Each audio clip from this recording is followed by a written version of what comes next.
रुचि सोलंकी स्वागत करती हूँ आपका अलवर न्यूज में। रुक कर लेते हैं आज की हेडलाइंस पर।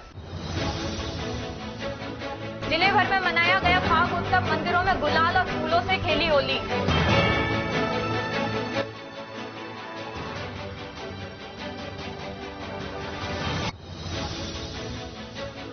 शहर में पेयजल संकट बरकरार, वन मंत्री के आवास के पास व्यर्थ बह जाता है पानी।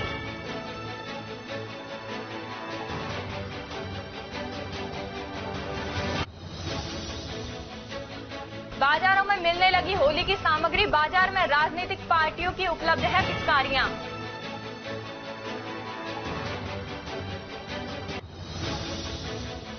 रेलगाड़ी की चपेट में आने से हुई युवक की मौत, पुलिस ने शुरू की जांच पड़ताल।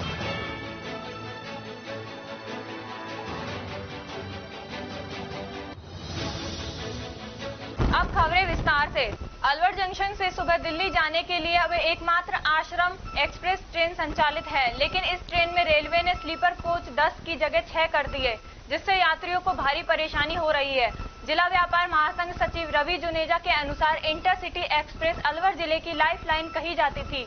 इसके समय में परिवर्तित होने से अलवर खैरतल राजगढ़ का व्यापार बुरी तरह प्रभावित हुआ है। साथ ही कर्मचारी स्टूडेंट्स इलाज के लिए दिल्ली जाने वाले मरीजों को बड़ी परेशानी उठानी पड़ रही है। 3 साल से ज्ञापन देने के बावजूद सरकार इस मामले में उदासीन बनी हुई है। स्थिति यह है कि स्लीपर कोच कम होने से यात्रियों को कंफर्म रिजर्वेशन नहीं मिल पा रहे हैं। ऐसे में यात्री टिकट लेकर जनरल कोच में भीड़ के बीच यात्रा करने को मजबूर हैं। उन्होंने बताया कि कोरोना काल से पहले तक सुबह के समय दिल्ली जाने के लिए अहमदाबाद दिल्ली आश्रम सुपरफास्ट एवं जैसलमेर दिल्ली इंटरसिटी ट्रेन का संचालन होता था, लेकिन कोरोना काल के बाद रेलवे ने इंटरसिटी का संचालन सुबह के स्थान पर दोपहर 12 बजे कर दिया। ऐसे में अब सुबह के समय दिल्ली जाने के लिए अलवर जंक्शन पर अहमदाबाद दिल्ली आश्रम एक्सप्रेस ट्रेन का संचालन रहा है, लेकिन इस ट्रेन में रेलवे ने स्लीपर कोच की संख्या 6 कर देने से यात्री अच्छे खासे परेशान हैं। रवि जुनेजा ने बताया कि कोरोना काल से पहले तक आश्रम एक्सप्रेस में 10 स्लीपर कोच होते थे, लेकिन इसके बाद रेलवे ने इसमें से धीरे धीरे 4 स्लीपर कोच कम कर इनके स्थान पर 4 थर्ड एसी कोच बढ़ा दिए। ऐसे में अब इस ट्रेन में स्लीपर कोच की संख्या 6 रह गई। जब इस ट्रेन में स्लीपर कोच की संख्या 10 थी, तब तक यात्रियों को अलवर से दिल्ली तक का स्लीपर कोच का रिजर्वेशन कंफर्म मिल जाता था, लेकिन अब स्थिति यह है कि स्लीपर कोच कम होने के बाद दिल्ली तक के रिजर्वेशन में 30 से अधिक वेटिंग का टिकट मिलता है। स्लीपर कोच कम करने के बाद अब अलवर जंक्शन से यात्रियों को रिजर्वेशन कंफर्म नहीं मिलने से यात्री जनरल टिकट लेकर जनरल कोच में यात्रा करने को मजबूर हैं। बकौल जुनेजा आश्रम एक्सप्रेस में 2 जनरल कोच हैं। ऐसे में जनरल टिकट लेकर भी यात्री इन कोच में चढ़ नहीं पाते हैं। यात्रियों ने बताया कि जनरल कोच आगे से यात्रियों से भरे आते हैं। ऐसे में इनमें सफर करना दूर की बात, चढ़ना भी मुश्किल हो जाता है। अलवर शहर के यात्रियों ने बताया कि वर्तमान में सुबह के समय आश्रम एक्सप्रेस का संचालन होता है। ऐसे में एकमात्र ट्रेन से यात्री परेशान रहते हैं। यात्रियों ने बताया कि लंबे समय से सुबह के समय जैसलमेर दिल्ली इंटरसिटी ट्रेन का संचालन करने की मांग की जा रही है। यदि इस ट्रेन का संचालन दोपहर की जगह सुबह शुरू हो जाए तो यात्रियों को राहत मिलेगी।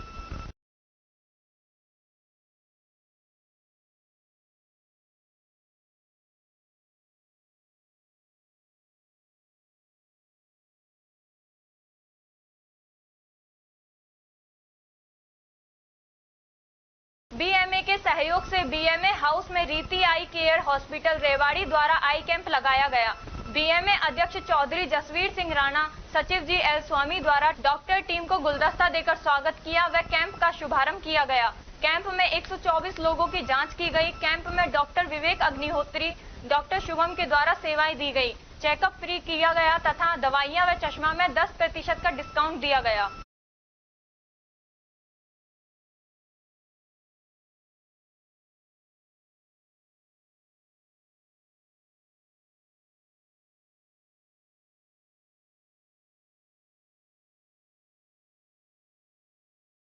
खबरों में वक्त तो चला है एक छोटे से ब्रेक का। ब्रेक के बाद जल्द लौटेंगे, तब तक आप बने रहिए अलवर न्यूज के साथ। तेज दिमाग, पैनी नजर और निर्णय लेने की क्षमता आपको बनाती है देश का स्वर्णिम भविष्य।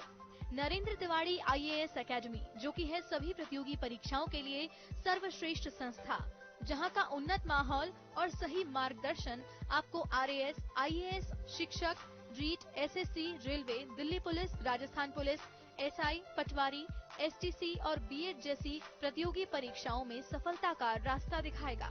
अलवर की सर्वश्रेष्ठ प्रतियोगी संस्था Narendra Tiwari IAS academy, railway station के पास, लिटिल बर्ड स्कूल के पीछे, नेहरू नगर, अलवर।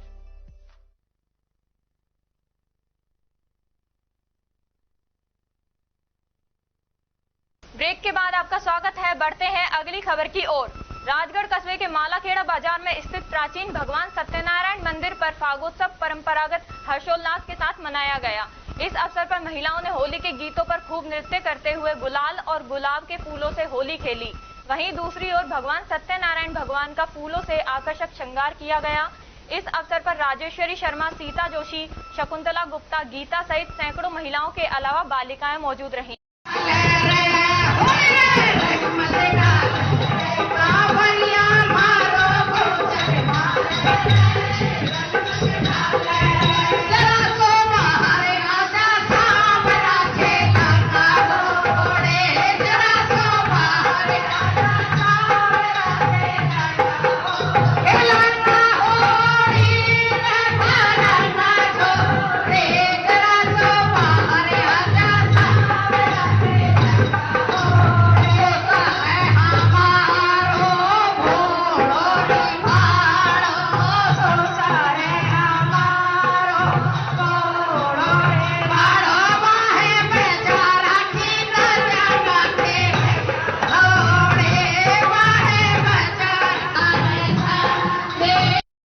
सरिस्का बाघ परियोजना में चीते ने लंगूर का शिकार किया। गौरतलब रहे कि बड़ी संख्या में पर्यटक सरिस्का क्षेत्र में पहुंचे, जहां होली पर्व के पहले ही सरिस्का में घूमने वाले लोग वन्य जीवों को निहार रहे थे। इसी दौरान देखा कि सड़क के पास में लंगूर बैठा हुआ है, जहां एक चीते ने तेजी के साथ झपटते हुए उस पर हमला किया। इस पर लंगूर ने जान बचाकर वहां से भागने का प्रयास किया। जैसे ही सड़क पार करते हुए लंगूर पहुंचा, लेकिन एक पेड़ के पास चीते ने उसे दबोच लिया। इस नजारे को जिप्सी में बैठे हुए पर्यटकों ने अपने मोबाइल में कैद कर लिया।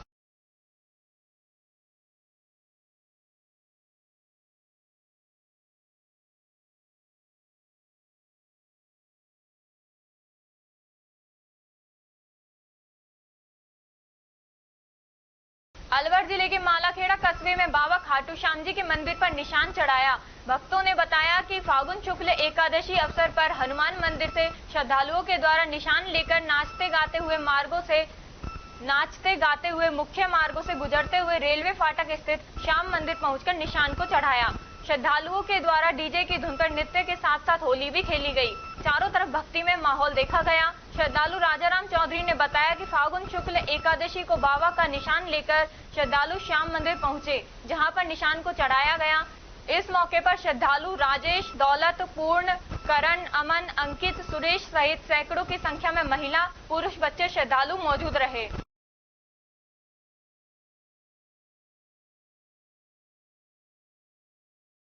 राजगढ़ होली का पर्व नजदीक आने के साथ ही सकट कस्बे सहित आसपास के गांवों में इन दिनों फागोत्सव कार्यक्रमों की धूम शुरू हो गई है। कस्बे में बुधवार को फागुन शुक्ल पक्ष की एकादशी को सकट की सखी मंडल की महिलाओं के द्वारा श्री बांके बिहारी मंदिर में फागोत्सव कार्यक्रम आयोजित किया गया, जिसमें महिलाओं ने फूल व इत्र की खुशबू के साथ ही गुलाल उड़ाकर ठाकुर संग होली खेली। मंदिर के महंत देवादास महाराज ने बताया कि महिला श्रद्धालुओं ने एकादशी का उपवास रखा और बांके बिहारी मंदिर में पूजा अर्चना कर परिक्रमा की और मत्था टेक मन्नत मांगी। इस दौरान ठाकुर को फागुनी पोशाक धारण कराई गई और भगवान श्री कृष्ण, राधा, गणेश, हनुमान एवं शिव परिवार की प्रतिमाओं की आकर्षक फूल बंगला झांकी सजाई गई। इस दौरान सखी मंडल की महिला कलाकारों द्वारा ढोलक, झांझ व मंजीरे आदि वाद्य यंत्रों की धुनों के साथ भजन गाए।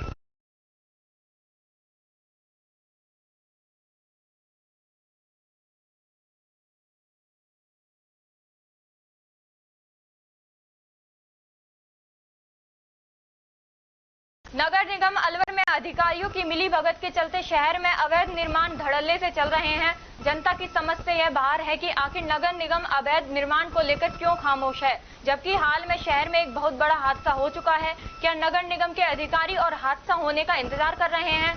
दरअसल शहर में लगातार हो रहे अवैध निर्माण के पीछे मिलीभगत का सारा खेल है।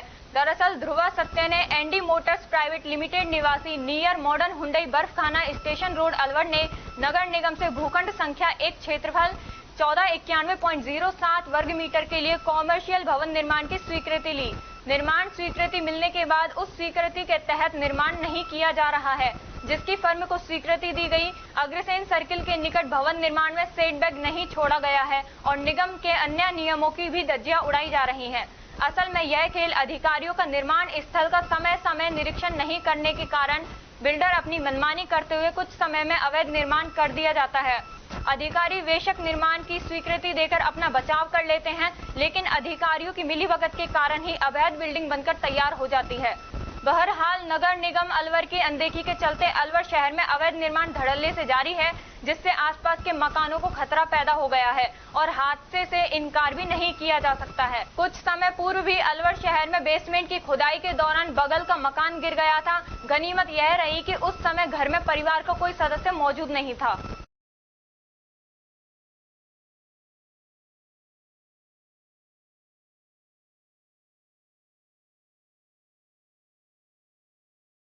वन मंत्री संजय शर्मा के आवास के सामने दिया तले अंधेरा जैसा मामला सामने आ रहा है, जहां वार्ड संख्या 15 स्थित पानी की टंकी के नीचे नल का पानी लगातार बह रहा है। वहीं धीरे धीरे यह पानी घरों के नालों तक पहुंच रहा है। इसके साथ ही यहां नालों के जरिए जमीन के अंदर से ही पानी का रिसाव खतरे का संकेत दे रहा है। इसको लेकर स्थानीय पार्षद कैलाश कोहली सहित कुछ महिलाएं आज नगर निगम कार्यालय पहुंची, जहां अधिकारियों के नहीं मिलने पर उन्होंने रोष व्यक्त किया। पिछले 4 दिनों से आ रही है इस समस्या को लेकर लगातार मंत्री सहित नगर निगम महापौर और आयुक्त को अवगत कराया गया, लेकिन अभी तक इस मामले में कोई कार्रवाई नहीं की गई, जिसको लेकर स्थानीय महिलाओं को भारी परेशानी का सामना करना पड़ रहा है।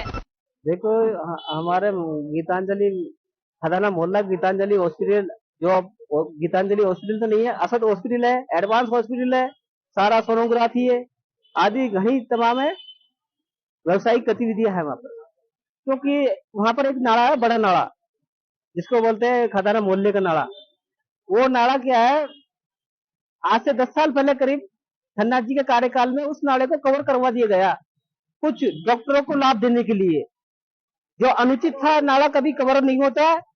अब वो 10 साल की परेशानी धीरे धीरे करके नहीं, वो सारा जमीन बन चुकी है नाले के, और पानी बहता नहीं है। उस नाले में पानी रक्की का कुआ, केड़लगंज, खदाना मोहल्ला, चाय पप्पू मोहल्ला, चोलालपुरा, तमाम इलाके का पानी उस नाले में और गुजरता है। अब वो नाले के पानी का निकास नहीं होने के कारण पास में जनाना टंकी है पानी की, जो पीएचडी की है, वाटर सप्लाई होता है। उस पानी ने रुकावट होने के कारण उस पानी ने बाउंड्री में होकर जगह बना ली।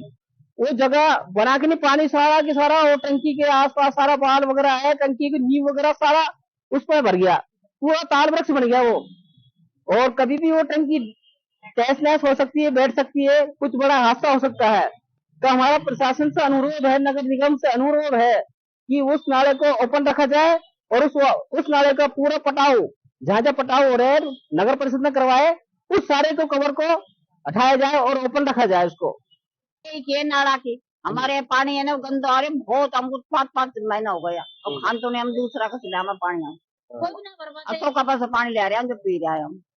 और ये नाला को सारा हटाया जावे, सारो नालो ऐसो जम रहा जैसा धरती हो गई, ऐसी जम रही। फागुन महीने के शुरुआत के साथ ही आगामी 24 मार्च को जहां देश भर में होलिका दहन के बाद 25 मार्च को रंगों का महापर्व होली का त्योहार हर्षोल्लास के साथ मनाया जाएगा, वहीं इस बार होली के रंगों से जुड़ी पिचकारियों पर राजनीतिक पार्टियों व मोदी के रंग भी देखने को मिल रहे हैं।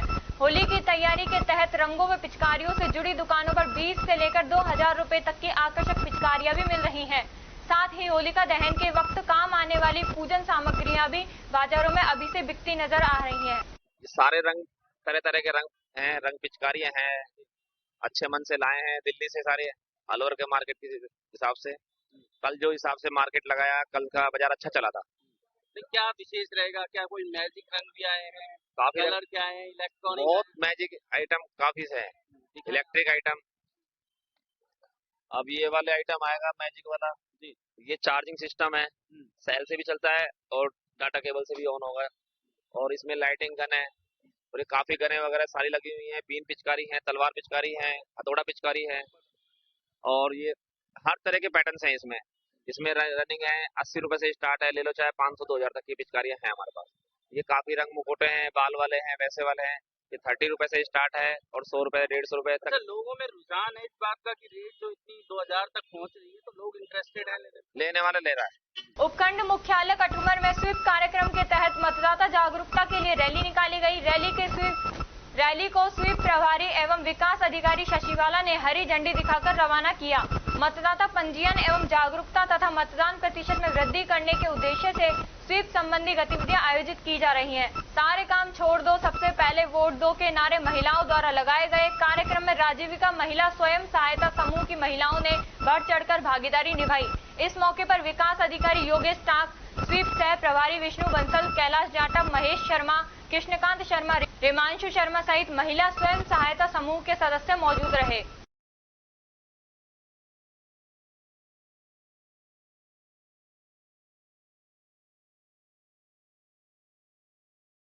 मुंडावर उपखंड की ग्राम पंचायत सोडावास में निर्वाचक रजिस्ट्रीकरण अधिकारी के निर्देशन में लोकसभा आम चुनाव 2024 में मतदान प्रतिशत में वृद्धि एवं मतदाता पंजीकरण एवं जागरूकता लाने के लिए राजीविका समूह की महिलाओं द्वारा बुधवार को रैली का आयोजन किया गया।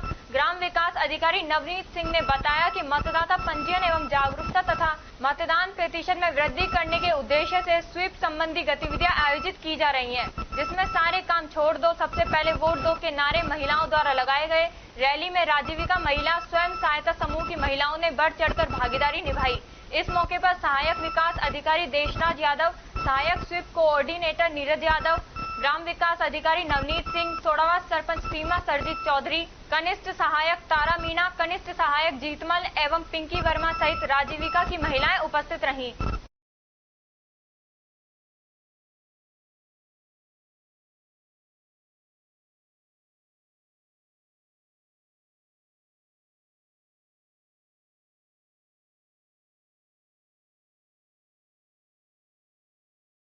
अलवर शहर सहित शहर के आसपास नागरिकों ने अपनी सुविधा के अनुसार डिवाइडर को तोड़कर रास्ते बना दिए हैं। ये रास्ते निश्चित कभी भी जानलेवा हो सकते हैं। ये रास्ते उनके लिए भी घातक हो सकते हैं जिन्होंने डिवाइडर को तोड़कर रास्ते बना दिए हैं, लेकिन संबंधित प्रशासन का इस तरफ ध्यान नहीं गया है। वर्तमान में सड़क दुर्घटना गंभीर विषय है। आए दिन सड़क दुर्घटना में घायल होने वालों की खबर लगभग हर रोज समाचार पत्रों में प्रकाशित होती रहती है। इन दुर्घटनाओं में कई लोग अपनी जान भी गंवा बैठते हैं। इस विषय को लेकर यातायात एवं परिवहन विभाग की सजगता दिखाते हुए समय समय पर चौपहिया वाहन चालकों को सीट बेल्ट लगाकर एवं दुपहिया वाहन चालकों को हेलमेट पहनकर वाहन चलाने के लिए जागरूक करता रहता है और ऐसा नहीं करने वालों के चालान भी काटे जाते रहे हैं। लेकिन सड़क दुर्घटना का एक बड़ा कारण डिवाइडर तोड़कर अवैध कट बना लेना भी है। कुछ लोग अपनी सहूलियत के लिए डिवाइडर काटकर आने जाने का रास्ता बना लेते हैं, जो कि स्वयं के साथ दूसरों के लिए भी जोखिम भरा हो सकता है। ऐसे अवैध कट अलवर में कटी घाटी व जयपुर रोड के साथ साथ कई जगह देखे जा सकते हैं, जहां भारी वाहनों की आवाजाही भी अधिक रहती है।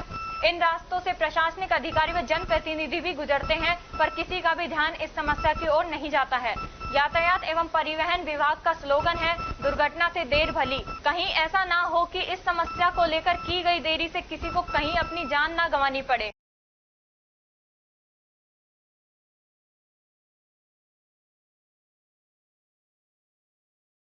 खबरों में वक्त तो चला है एक छोटे से ब्रेक का। ब्रेक के बाद जल्द लौटेंगे, तब तक आप बने रहिए अलवर न्यूज।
स्वागत है। बढ़ते हैं अगली खबर की ओर। हम सबने अपने बचपन में एक छोटी सी चिड़िया को घर की छत, रोशनदान और आंगन पर फुदकते हुए देखा है।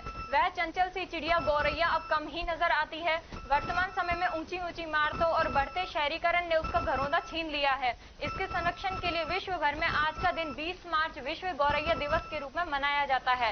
इसका उद्देश्य गौरैया और अन्य पक्षियों के प्रति जागरूकता बढ़ाना है। आज 20 मार्च को दुनिया भर में इस उद्देश्य के साथ गौरैया संरक्षण दिवस मनाया जाता है, ताकि विलुप्त होने के कगार पर पहुंच चुकी इस नन्ही चिड़िया को बचाने के लिए लोगों में जागरूकता बढ़ाई जा सके। आज विश्व गौरैया दिवस पर हम आपको एक ऐसी शख्सियत से रूबरू करवा रहे हैं जो पशु, पक्षी, जीव जंतु से विशेष लगाव रखते हैं, जिन्होंने बीते कई सालों से इस चहकते पक्षी के संरक्षण के लिए विशेष मुहिम चला रहे हैं। गौरैया लोगों के घरों में वास करे, इसके लिए वह स्वयं अपने भक्तों को प्रेरित भी कर रहे हैं। गौरैया संरक्षण की उनकी इस मुहिम की जिले भर के लोग न सिर्फ प्रशंसा कर रहे हैं, बल्कि उनके साथ भी जुड़ रहे हैं। गौरैया संरक्षण की मुहिम चला रहे श्री शीतलदास जी आश्रम रैणागिरी धाम के स्वामी बालका देवाचार्य जी महाराज बताते हैं कि एक समय ऐसा था जब हमारे घर चिड़ियों के चहचहाट से हमेशा गुंजायमान रहते थे। हमारे बड़े बुजुर्ग कभी अकेलापन महसूस नहीं करते थे, क्योंकि गौरैया चिड़िया भी परिवार की एक सदस्य हुआ करती थी जो हमेशा चहकती रहती थी। गौरैया अचानक हमारे जीवन से गायब हो गई है। इसके विभिन्न कारण हैं, जैसे कीटनाशक दवाइयों का अत्यधिक प्रयोग, विकास के नाम पर पेड़ों की अंधाधुंध कटाई से उनके आवास की कमी। वह कहते हैं कि पहले घर कच्चे होते थे जिन पर छप्पर एवं खपरेल पड़े रहते थे। वह कहते हैं कि पहले घर कच्चे होते थे जिन पर छप्पर एवं खपरेल पड़े रहते थे। पक्के घरों में भी मोखले खुले रहते थे, जिसमें गौरैया चिड़िया अपना घोंसला आराम से इसमें बना लेती थी। आजकल घर बहुत बड़े हो गए हैं, लेकिन हमने छोटी चिड़िया के लिए जगह नहीं छोड़ी है। वह चिड़िया जो हमारे साथ रहना पसंद करती है, आज विलुप्त होने की कगार पर है। महाराज जी कहते हैं कि पर्यावरण को संतुलित करने में गौरैया का विशेष महत्व है। गौरैया हमारी फसलों में नुकसान पहुंचाने वाले कीट पतंगों का सफाया करती है। अंजीर, गूलर, शहतूत आदि फल खाकर एक जगह से दूसरी जगह बीट करती है, जिससे नए पौधे तैयार होते हैं। गौरैया का घोंसला बहुत शुभ होता है। जिस घर में गौरैया का घोंसला होता है, उस घर में सभी वास्तु दोष दूर हो जाते हैं। इसके मधुर संगीत से हमारे मन मस्तिष्क में आनंद की अनुभूति होती है, जिससे मनोरोग दूर होते हैं। वह बताते हैं कि गौरैया का प्रजनन समय मार्च से लेकर अगस्त तक चलता है। इस दौरान वह 3 या 4 बार अंडे देती है। इसलिए गौरैया घर में घोंसला बनाए तो उसे हटाएं नहीं। रोजाना आंगन, खिड़की, बाहरी दीवारों पर दाना पानी रखें तथा जूते के डिब्बे, प्लास्टिक की बड़ी बोतलें और मटकी को टांगे, जिसमें वे घोंसला बना सकें, और बाजार से कृत्रिम घोंसले लाकर भी रख सकते हैं। महाराज जी, आज विश्व गौरैया दिवस है। इस पर आपने गौरैया को बचाने के लिए एक मुहिम चला रखी है। इस बारे में आप क्या संदेश देना चाहेंगे? सभी भक्तों को जय श्री राम। ये गौरैया लुप्त होती जा रही हैं। हमारे यहाँ भी लुप्त हो गई थी, और तो हमको पिछले साल जो है 2-4 गौरैया दिखी, और उसके बाद में हम फिर वहाँ से घोंसले लेकर आए और हमने अपने यहाँ घोंसले टाके, उनमें उन्हें बच्चे दिए। उससे हमारे जो है ना, अब हमारे पास गौरैया सैकड़ों की तादाद में हो गई। और भी हर बार हम तो जाते हैं, जब भी लेकर आते हैं, जब भी टाकते हैं। और मैं सभी भक्तों से भी कहूँगा कि आप भी ऐसा करें कि अपने आड़ पड़ोस में पेड़ पे या अपने घर के छज्जे के नीचे कोई घोंसला बनाए, और जिससे ये हमारी गौरैया बचे। और पर्यावरण जब भी सुरक्षित है जब हमारे जीव जंतु हैं, पक्षी हैं, जो इनके चिचियाट जो होती है उनसे बड़ा आनंद आता है। सुबह सुबह जब महकती हैं, ये जब चिचियाट करती हैं, तो हमको बहुत शुभ जो है ना, हमारे को महसूस होता है, बहुत अच्छा महसूस होता है। और जहाँ सूनापन जहाँ है, या तो घर में बच्चे हों तो उसकी चहचहाट होती है, या फिर पक्षी, गौरैया हैं और भी जो भी छोटे मोटे जो भी पक्षी हैं वो हों, तो उससे चहचहाट जो होती है, उससे एक आनंद में महसूस होता है।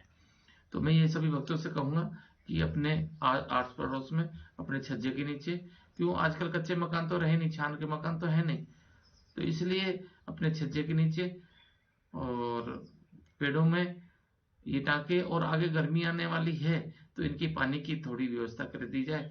जगह जगह जो है कुछ भी नहीं है तो मटके का डबरा बना के वही टांग दिया जाए, जिससे पानी पिए। और सब खुशहाल रहें। जब ये खुशहाल रहेंगे तो हम लोग भी खुशहाल रहेंगे। ये तो हमारे साथ में, हमारा जीवन का एक साथ है। तो पक्षी, जीव जंतु, पर्यावरण, पेड़ पौधे, ये सब हमारा एक अंग है ये। तो इसलिए मैं सबसे निवेदन करूंगा कि ये करें, सब लोग ये कार्य करें, जिससे हमारा पर्यावरण बचे और हमारे जीव जंतु बचे, हमारे पक्षी बचे।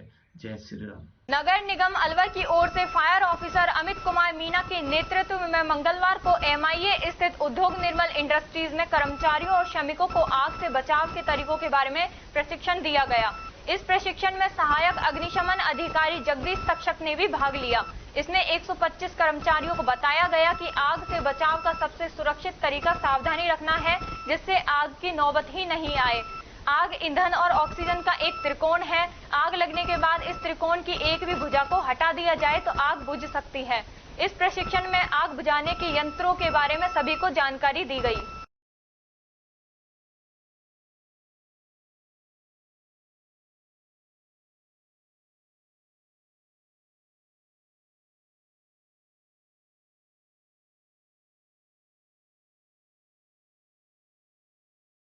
केंद्रीय मंत्री व अलवर लोकसभा प्रत्याशी भूपेंद्र यादव ने राजगढ़ मंडल के चुनाव कार्यालय का उद्घाटन वन एवं पर्यावरण मंत्री शर्मा ने विधिवत रूप से वैदिक मंत्रोच्चार के कार्यालय का उद्घाटन किया। उन्होंने संबोधित करते हुए कहा कि 1989 से राजनीतिक सफर शुरू हुआ था और जो मुझे पहुंचाया है, इसका महत्वपूर्ण योगदान राजगढ़ की धरती का रहा है। उन्होंने यह भी कहा कि जो ये लोग भूपेंद्र यादव को हरियाणा का बता रहे हैं, वे राजस्थान के अजमेर में जन्मे हुए हैं। उन्होंने कहा कि मोदी सरकार ने राम मंदिर, सर्जिकल स्ट्राइक आदि कार्य किए, लेकिन राम मंदिर उद्घाटन पर कांग्रेसियों को बुलावा भेजा, वो आए नहीं। उन्होंने कांग्रेस पर तंज कसते हुए कहा कि जिन्होंने राम को ठुकराया है, उन्हें जनता 2024 में ठुकराकर जवाब देना चाहती है। उन्होंने आमजन से भाजपा प्रत्याशी डॉक्टर भूपेंद्र यादव को भारी मतों से विजयी बनाने की अपील की। इस अवसर पर सैकड़ों भाजपाई मौजूद रहे। पैदा हुए, मध्यम वर्गीय परिवार में पैदा हुए और उसके बाद विद्यार्थी परिषद से जुड़े, स्वयं सेवक के नाते लंबे समय तक विद्यार्थी परिषद में काम किया, अधिवक्ता परिषद में काम किया।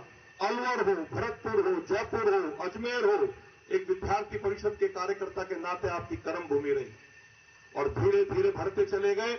राम जन्मभूमि हो या कोई भी अन्य बड़े मुकदमे हो, उसमें महती भूमिका निभाने वाले आदरणीय भूपेंद्र यादव जी थे। और मुझे बताते हुए खुशी है कि जिस प्रकार का व्यक्तित्व आपका है, सहज, सुलभ, साधारण, हमेशा चेहरे पर मुस्कान, विपरीत से विपरीत परिस्थितियों में भी उन्ना धैर्य होते हैं और एक कार्यकर्ता का सम्मान यदि कोई कर सकता है तो आदरणीय भूपेंद्र यादव ही कर सकता है।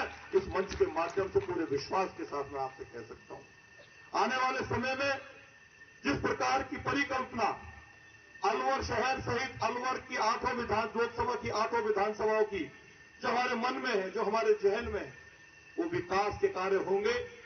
और जिस प्रकार से 2014 में आप सबने अपनी वोट की ताकत के बल पर आदरणीय नरेंद्र मोदी जी को जिस प्रकार से प्रधानमंत्री पद पर बैठाया था, एनडीए गठबंधन की सरकार बनी थी। 2023 में 300 पार का आंकड़ा था, हमने उसको पार किया और आज हमारे प्रधानमंत्री जी ने 400 पार का हमको लक्ष्य दिया है। मैं मंच के माध्यम से विश्वास के साथ कह सकता हूं कि अलवर लोकसभा क्षेत्र का एक एक कार्यकर्ता और विशेष रूप से राजगढ़ लक्ष्मणगढ़ विधानसभा क्षेत्र का एक एक कार्यकर्ता प्रधानमंत्री नरेंद्र मोदी का जो लक्ष्य 400 पार का, उसमें अलवर लोकसभा क्षेत्र से और विशेष रूप से राजगढ़ लक्ष्मणगढ़ विधानसभा क्षेत्र से आदरणीय भूपेंद्र यादव जी को जिता करके प्रधानमंत्री जी को बहुत बड़ा तोहफा देने का काम इस क्षेत्र के कार्यकर्ता और आम जनता करेगी। क्योंकि 2014 में पहले राम जन्मभूमि पर राम जी का मंदिर बनेगा एक सपना हुआ करता था। 2023-19 के चुनाव हो गए, हमारे कांग्रेसी मित्रों ने कटाक्ष करना शुरू किया कि राम मंदिर वहीं बनाएंगे लेकिन तारीख नहीं बताएंगे। और मुझे बताते हुए खुशी है, मेरे कांग्रेसी मित्रों को भी बताना चाहूंगा जिनका दुर्भाग्य था कि वो उस मंदिर के लोकार्पण कार्यक्रम में भी नहीं जा पाए या जानबूझ के नहीं गए, बुलाना आने के बाद भी नहीं गए, जिन्होंने राम को ही ठुकरा दिया। मैं दावे से कहता हूं कि देश की जनता 2024 में राम का भारत के अंदर कांग्रेस को ही ठुकरा करके एक जवाब देने वाली है। जिस प्रकार से मंदिर की स्थापना हुई, जो हमारा सपना था 500 साल का वो संघर्ष, जिसमें हमारे हजारों बुजुर्गों ने अपनी कुर्बानी दी, जाने दी, और वो सपना यदि पूरा हुआ तो आदरणीय नरेंद्र मोदी जी के नेतृत्व में हुआ और आप सबकी ताकत के बल पे हुआ। चाहे धारा 370 हटाने की बात हो, कॉमन सिविल कोड लाने की बात हो, घर घर शौचालय बनाने की बात हो, हर घर में बिजली जाए उसके लिए दीनदयाल ग्राम ज्योति योजना की बात हो, हर व्यक्ति को केंद्र हो चाहे राज्य हो उसका पैसा सीधा उसके खाते में पहुंचे, जीरो बैलेंस पे खाता खोलने की बात हो, और विश्वकर्मा योजना के माध्यम से प्रधानमंत्री की गारंटी पर सहयोग देने की बात हो, पाकिस्तान को मुंह तोड़ जवाब देने की बात हो, सर्जिकल स्ट्राइक के माध्यम से चीन को नस्ते नाबूद करने का काम हो, सर्जिकल स्ट्राइक के माध्यम से पाकिस्तान की ऐसी तैसी करने की बात हो, और अभिनंदन को जब पायलट जैसे पायलट को, वीर पायलट को जब पाकिस्तान ने कैद कर लिया था तो प्रधानमंत्री जी की एक टेढ़ी आंख करने पर उस पाकिस्तान को भी अभिनंदन को छोड़ने पर मजबूर होना पड़ा। ये केवल और केवल नरेंद्र भाई मोदी के नेतृत्व में संभव है। पूरा देश चाहता है कि नरेंद्र भाई मोदी तीसरी बार देश के प्रधानमंत्री पद पर विराजमान हो। 400 पार का आंकड़ा हमारे प्रधानमंत्री जी ने दिया है। अभी शिवलाल जी कह रहे थे कि ए बी सी, शिवलाल जी राजनीति में ए बी सी कुछ नहीं होता। यदि कार्यकर्ता ठान ले तो मुझे पूरा विश्वास है कि प्रत्येक बूथ पर जितने पिछली बार हमको वोट मिले थे उससे 370 प्लस करने का काम यदि कोई करेगा तो राजगढ़ लक्ष्मणगढ़ विधानसभा क्षेत्र का कार्य करते हैं, और ऐसा मुझे पूरा विश्वास है। मान लीजिए एक नंबर बूथ में हमको 500 वोट मिले तो हमको उस 500 के साथ साथ 370 ही तो प्लस करने। 370 धारा हमने हटाई। जो कश्मीर हमारा अभिन्न अंग है, कश्मीर हमारा मुकुट है, कहते कहते मेरे तो घोड़ी मूंछ आ गई, अपने प्रभुदयाल जी के सारे बाल उड़ गए, मूंछ भी आ गई। हमारे शिवदयाल जी भाई गुरु जी बैठे, इनके मुंह में से दांत चले गए। लेकिन ये सपना भी यदि किसी ने पूरा किया तो आदरणीय नरेंद्र मोदी जी ने किया। कश्मीर हमारा अभिन्न अंग था, है, और पाकिस्तान कितना ही घुर्राता रहा। हमारे कांग्रेस के मित्र बोले धारा 370 हो जाएगी तो देश में प्रलय आ जाएगा, मंदिर का निर्माण हो जाए तो देश में प्रलय आ जाएगा। आया क्या? एक सुई की आवाज भी आई क्या? यही है करिश्माई नेतृत्व, यही है जीवंत नेतृत्व। आदरणीय नरेंद्र भाई मोदी के नेतृत्व में विश्वास व्यक्त करते हुए आदरणीय भूपेंद्र यादव जी को रिकॉर्ड मतों से जिता के भेजने का यदि कोई काम करेगा तो राजगढ़ के इस मंच पर बैठे, सामने बैठे हुए मेरे कार्यकर्ता बैठ करेंगे। और इस चुनाव के दौरान किसी बूथ पर भी मुझे आने की आवश्यकता आपको लगती है तो आपका ये कार्यकर्ता संजय उस बूथ पर आकर के झोली फैला करके उस मतदाता से भी वोट मांगेगा अपने नरेंद्र भाई मोदी के लिए, अपने भूपेंद्र भाई के लिए। निश्चित रूप से मुझे पूरा विश्वास है कि जो आदरणीय बालकनाथ जी का आंकड़ा था 3 लाख से अधिक वोटों से वो जीते थे, आने वाले समय में आप सबकी ताकत के बल पर आपको विधाना आदरणीय भूपेंद्र यादव जी 4 लाख से भी अधिक वोटों से जीत करके देश के सबसे बड़ी पंचायत में भेजेंगे। आप 5 लाख कह रहे हो, लेकिन मजबूत काम करने का काम यदि कोई करेगा तो राजगढ़ विधानसभा क्षेत्र का कार्यकर्ता करेगा, ऐसा मुझे पूरा विश्वास है। इस शुभ अवसर पर मुझे आने का जो सौभाग्य प्राप्त हुआ। खैरसर तिजारा जिला कलेक्टर डॉक्टर आर्तिक शुक्ला के निर्देशानुसार बीड़ा रीको नगर परिषद भिवाड़ी तीनों विभागों द्वारा भिवाड़ी की सभी नालियों की साफ सफाई का कार्य किया जा रहा है। जिला कलेक्टर ने आगामी वर्षा ऋतु को देखते हुए भिवाड़ी में जल भराव से निपटने के लिए निर्धारित समय सीमा में तीनों विभागों को अपने क्षेत्राधिकार में आने वाली नालियों की साफ सफाई करने के निर्देश दिए थे, जिस पर तीनों विभागों द्वारा साफ सफाई का कार्य युद्ध स्तर पर किया जा रहा है। जिला कलेक्टर शुक्ला ने बताया कि उनके द्वारा सभी विभागों की रोजाना की जा रही कार्यवाही की समीक्षा की जा रही है। जिला कलेक्टर के निर्देशानुसार मुख्य कार्यकारी अधिकारी बीड़ा द्वारा किए जा रहे हैं कार्यों का इंस्पेक्शन भी किया जा रहा है। सहायक अभियंता नगर परिषद भिवाड़ी अंकित गुप्ता ने बताया कि नगर परिषद भिवाड़ी के क्षेत्राधिकार में आने वाली सभी नालियों की सफाई का कार्य तेजी से किया जा रहा है। उन्होंने बताया कि देर रात 1 बजे तक central market, Samtal Chowk, government hospital near Saroj nursing home की नालियों की सफाई की गई। इसी प्रकार रीको एवं बीड़ा द्वारा भी भिवाड़ी की नालियों की साफ सफाई त्वरित गति से कराई जा रही है। आरएम रीको ने बताया कि सभी औद्योगिक इकाइयों के सामने से नालियों की साफ सफाई कर मलबे को हटाया जा रहा है। RM रिको ने बताया कि CETP के RO प्लांट से शोधित पानी की सप्लाई औद्योगिक इकाइयों तक शुरू करवाई जा चुकी है, जिससे फैक्ट्री से निकलने वाले प्रदूषित पानी को शोधित कर वापस औद्योगिक इकाइयों में उपयोग में लिया जा सके।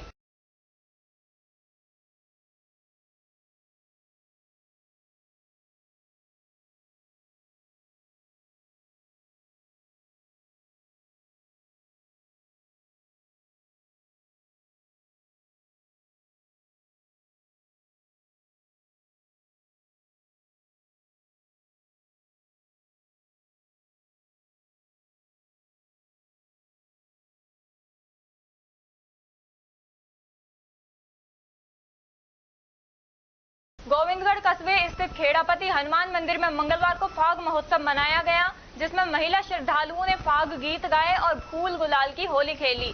फागुन महीने में फाग महोत्सव की धूम मची हुई है। फूल और गुलाल से भक्त अपने भगवान को होली खिलाने में लगे हैं। गोविंदगढ़ कस्बे के अधिकांश मंदिरों में भव्य फाग महोत्सव के आयोजन किए जा रहे हैं। मंदिर के महंत ब्रजेश खेड़ापति ने बताया कि फागुन के महीने में होली का पर्व धूमधाम से मनाया जाता है।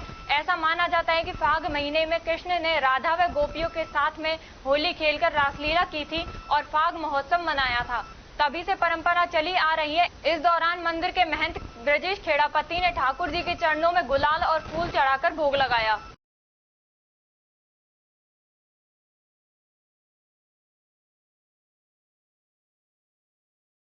गुलशन केमिकल्स प्राइवेट लिमिटेड भिवाड़ी में आज निशुल्क दिव्यांग कल्याण शिविर का आयोजन किया गया, जिसका उद्घाटन BMA के अध्यक्ष जसवीर सिंह ने किया। शिविर में 64 मरीजों ने भाग लिया, जिसमें मरीजों को निशुल्क हाथ से चलाने वाली तिपहिया cycle, wheelchair, walker, stick, limbs, calliper आदि सामान दिया गया। यह शिविर 20 मार्च तक चलेगा। जसवीर सिंह ने कंपनी द्वारा किए कार्य की सराहना की और विश्वास जताया कि कंपनी भविष्य में भी लोगों की मदद करती रहेगी। इस मौके पर कंपनी के प्रबंधक गिरवर सिंह यादव, HR प्रभारी उमेश यादव, मुकेश कुमार शर्मा, मुरलीधरन आदि मौजूद रहे।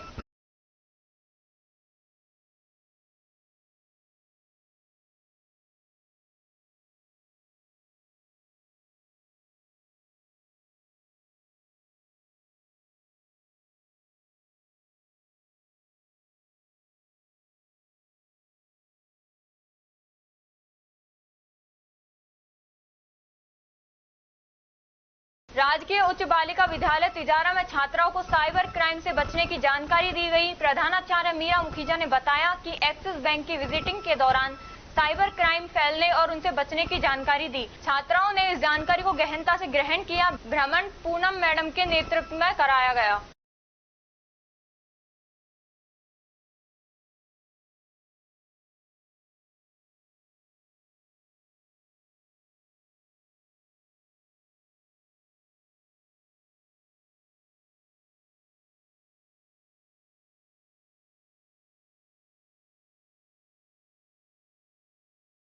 मालाखेड़ा उपखंड क्षेत्र के श्रद्धालुओं ने सरिस्का अभयारण्य स्थित पांडुपोल हनुमान मंदिर पहुंचकर भजन कीर्तन किया। श्रद्धालु नाहर शक्ति होते हुए पांडुपोल हनुमान मंदिर परिसर पहुंचे, जहां पर श्रद्धालुओं के द्वारा मंदिर परिसर पहुंचकर भजन कीर्तन का आयोजन किया गया। इस अवसर पर बाल कलाकार कीर्ति चौधरी व पीयूसी चौधरी के द्वारा राम कहानी सुनकर कार्यक्रम का आगाज किया गया। इस अवसर पर CRPF इंस्पेक्टर अजीत चौधरी, नरेश चौधरी, सौरभ शास्त्री, दिव्यांगजन कल्याण संस्थान अध्यक्ष सतीश चौधरी, राधेश्याम, अंकित, अमित आदि श्रद्धालु मौजूद रहे। दिव्यांगजन कल्याण संस्थान अध्यक्ष सतीश चौधरी, राधेश्याम, अंकित, अमित आदि श्रद्धालु मौजूद रहे।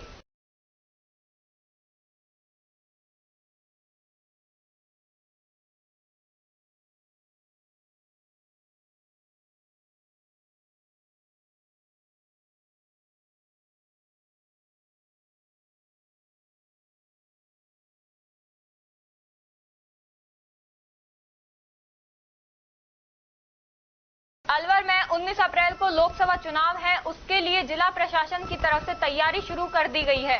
अलवर की मिनी सचिवालय से मंगलवार को मतदाताओं व लोगों को जागरूक करने के लिए जागरूकता रैली निकाली। इसमें स्कूली बच्चे शामिल हुए। जिला कलेक्टर आशीष गुप्ता ने बताया कि निर्वाचन आयोग की गाइडलाइन के अनुसार अलवर में सभी कार्यक्रम चल रहे हैं। हाल ही में ऑनलाइन शपथ लेने का कार्यक्रम शुरू हुआ।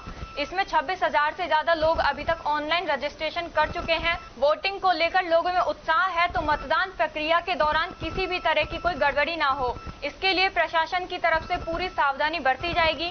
वोटर लिस्ट में मतदाताओं के नाम जोड़े गए, सीमाओं को सील कर दिया गया है। पुलिस विभिन्न विधानसभा क्षेत्र में फ्लैग मार्च कर रही है। लोकसभा चुनाव में पहली बार 85 साल व उससे अधिक उम्र के बुजुर्गों को वोट डालने का मौका घर बैठे मिलेगा। देखिए, जैसा आपको विदित है, अलवर जिला जो है प्रथम फेज में है। 19 अप्रैल को वोटिंग है और उसी के तहत पूरे जिले में जो बहुत इंटेंसिटी के साथ सघन स्वीप का कार्यक्रम चलाया जा रहा है, उसी के अंतर्गत जो आज की ये रैली भी ऑर्गेनाइज करी गई। और इसका मूल उद्देश्य ये है कि लोगों को अवेयर करना कि भारी से भारी संख्या में आएँ और अपना मताधिकार का उपयोग करें। इसके अंदर जो हमारे स्टेडियम के बच्चे जो हैं, जो खिलाड़ी हैं, और एजुकेशन डिपार्टमेंट के भी लोग इसके साथ जुड़े और करीबन 250-300 लोग जो है इस रैली में उन्होंने पार्टिसिपेट किया। साथ में ही एक अभियान डिजिटल सर्टिफिकेशन का भी चल रहा है, जिसके अंदर शपथ ली जा रही है ऑनलाइन फॉर्म में। कल हमने लॉन्च किया और अभी मुझे खुशी है शेयर करते हुए कि करीबन 28,000 उसके अंदर रजिस्ट्रेशन जिले भर में हो गए हैं।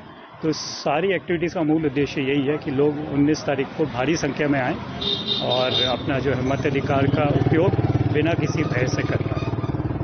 पुरुषार्थी समिति जिला अलवर के तत्वावधान में आज मंगल परिणे के प्रांगण में फाग महोत्सव आयोजित किया गया। इस कार्यक्रम में मुख्य अतिथि वन राज्य मंत्री संजय शर्मा रहे।